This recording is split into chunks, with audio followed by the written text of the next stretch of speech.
یہ سب بھکاری جو سڑکوں پہ کشکول بڑھائے پھرتے رہتے ہیں گولی مار کے اڑا دینے چاہیے۔ جو بھیک مانگتے ہیں اتنے لانتی نہیں جتنے کہ یہ لوگ جو دیتے ہیں۔ جنت میں ایک ٹھنڈی جھونپڑی بک کروانے والے سوداگر۔ گناہ کو اتنے برے انداز سے پیش کرو کہ کرنے والے کو گناہ سے نفرت ہو جائے۔ موت ایک بہت بھونڈی چیز ہے، یعنی آپ اچھے بھلے جی رہے ہیں، ایک مرض کہیں سے آن چمٹا اور آپ مر جاتے ہیں۔ چنگاری کو شعلوں میں تبدیل کر دینا آسان ہے، مگر چنگاری پیدا کرنا بہت مشکل ہے۔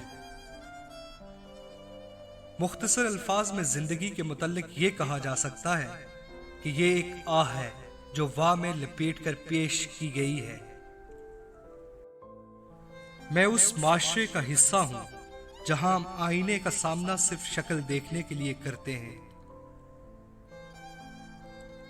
100 میں سے 100 مکھیاں شہد کی طرف بھاگی آئیں گی اور 100 میں سے 99 لڑکیاں بھونڈے پن سے مائل ہوتی ہیں۔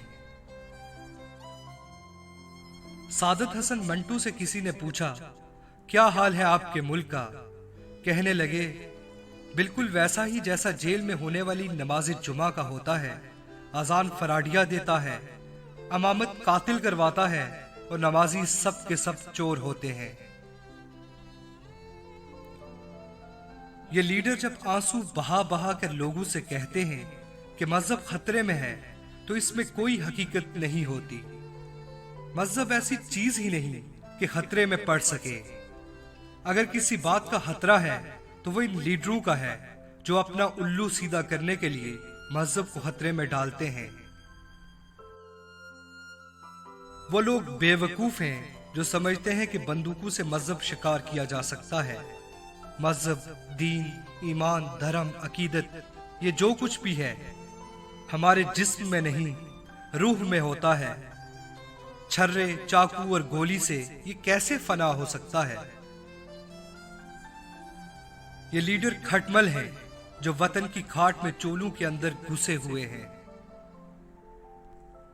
یہ نام نہاد لیڈر اپنی اپنی بغل میں ایک صندوقچی دبائے پھرتے ہیں جس میں ہر کسی کی جیبیں کتر کے روپیہ جمع کرتے ہیں۔ ان کی ہر سانس میں آپ ریاکاری اور دغابازی کا تعفن محسوس کر سکتے ہیں۔